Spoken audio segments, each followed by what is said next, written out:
اما بعد فاعوذ باللہ من الشیطان الرجیم بسم اللہ الرحمن الرحیم قل لا اسألکم علیہ اجرا الا المودۃ فی القربى صدق اللہ العظیم مولاي صلی وسلم دائما ابدا علی حبیبک خیر الخلق کلہم۔ سامعین رسالت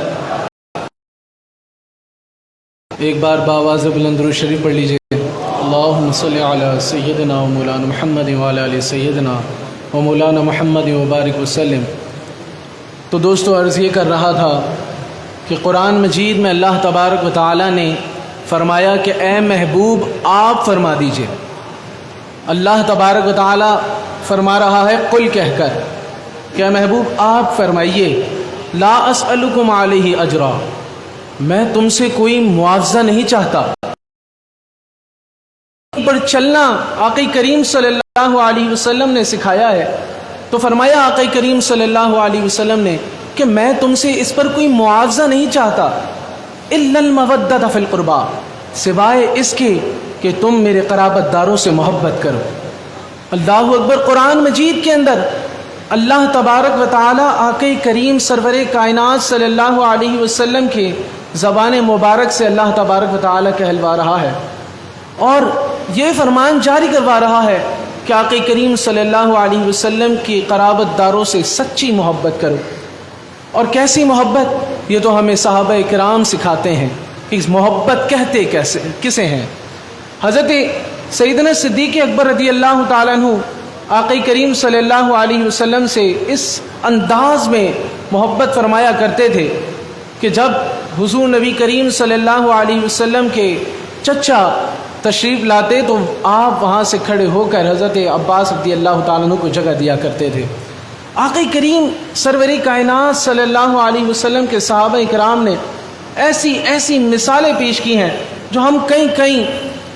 جو محافلوں میں سنتے ہیں کہ کیسے صحابہ کرام حضور علیہ الصلوۃ والسلام کی قرابت دار یعنی آل مبارک سے محبت کرتے تھے۔ اور حضرت ابو ہریرہ رضی اللہ تعالیٰ عنہ ایک مرتبہ ایسا ہوا کہ امام حسین رضی اللہ تعالیٰ عنہ ابھی چھوٹے ہیں اور تشریف لے جا رہے ہیں کہ آپ کے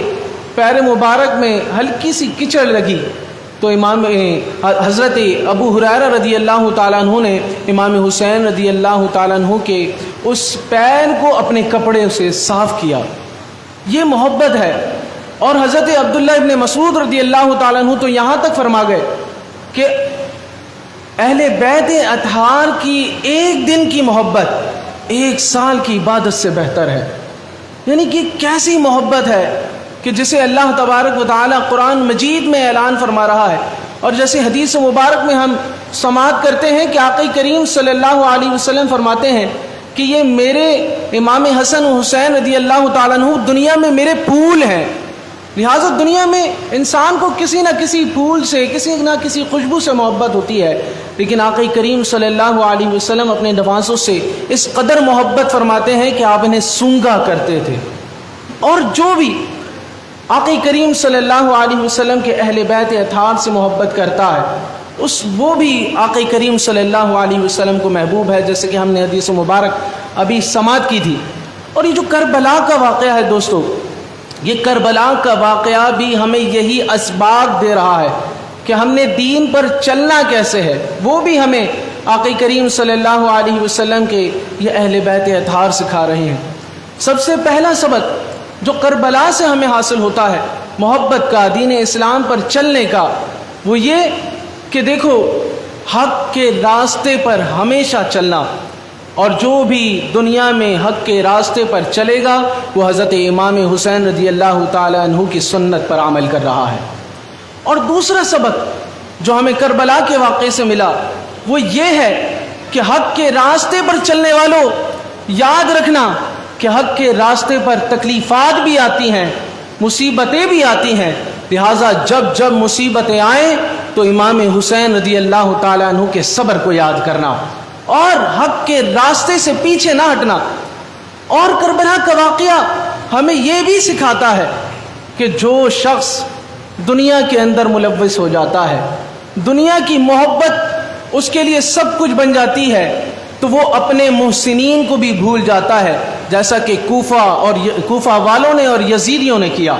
کہ وہ اپنے محسنین کو بھول گئے، جنہوں نے انہیں دین سکھایا، جنہوں نے انہیں دین پر چلنا سکھایا۔ یہ ہمارے لیے بہت بڑا سبق ہے دوستو۔ جب تک ہم دنیا کو دبائے رکھیں گے، پیروں کے نیچے رکھیں گے، اس وقت تک اللہ تبارک و تعالی ہمیں کامیابی اور کامرانی عطا فرمائے گا۔ جس وقت ہم صرف دنیا کو ہی وقت دیں گے اور ہمارے لیے صرف دنیا کمانا ہی رہ جائے گا، تو دین سب کچھ ہم بھول جائیں گے، جیسا کہ یزیدیوں نے کیا، کوفہ والوں نے کیا۔ حالانکہ کوفہ والوں نے تو امام حسین رضی اللہ تعالیٰ عنہ کو اس لیے بلایا تھا کہ آپ آئیں، ہم آپ سے سیکھیں گے، ہم آپ کے لیے کام کریں گے، دین کی خدمت کریں گے۔ لیکن کیا ہوا؟ جب حضرت امام حسین رضی اللہ تعالیٰ عنہ وہاں پہنچے تو وہ بھی یزیدیوں کے ساتھ مل گئے، جس سے یہ سبق ہمیں ملتا ہے کہ ہمیں ہمیشہ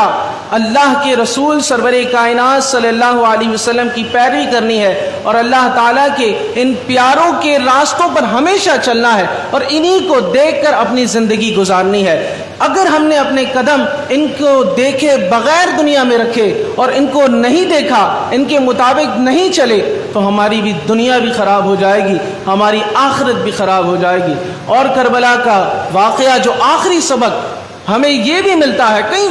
اسباق ہیں لیکن آخری سبق ہمیں یہ بھی ملتا ہے کہ ہم حضرت امام حسین رضی اللہ تعالیٰ عنہ نے شہید ہونے کے بعد بھی آپ کے چہرے مبارک کو دیکھا گیا تو آپ قرآن شریف پڑھ رہے تھے، جس سے یہ سبق ہمیں ملتا ہے کہ کامیابی قرآن مجید میں ہے۔ لہٰذا آج جو ہم قرآن مجید سے دور ہوتے چلے جا رہے ہیں، یہ حضرت امام حسین رضی اللہ تعالیٰ عنہ آخری سبق دے کر گئے ہیں کہ دوستو قرآن نہ چھوڑنا۔ جس طرح اہل بیت اطہار کی محبت ضرورت ہے، اسی طرح قرآن مجید سے بھی محبت کرنی ہے، اس پر عمل کرنا ہے، اسے اختیار کرنا ہے۔ اللہ تبارک و تعالیٰ سے دعا ہے کہ اللہ تعالیٰ ہمیں اہل بیت اطہار کے طریقہ کار پر چلنے کی توفیق عطا فرمائے، اور ان سے سچی محبت اور ان کے بتائے ہوئے طریقہ کار پر زندگی گزارنے کی توفیق نصیب فرمائے۔ آمین۔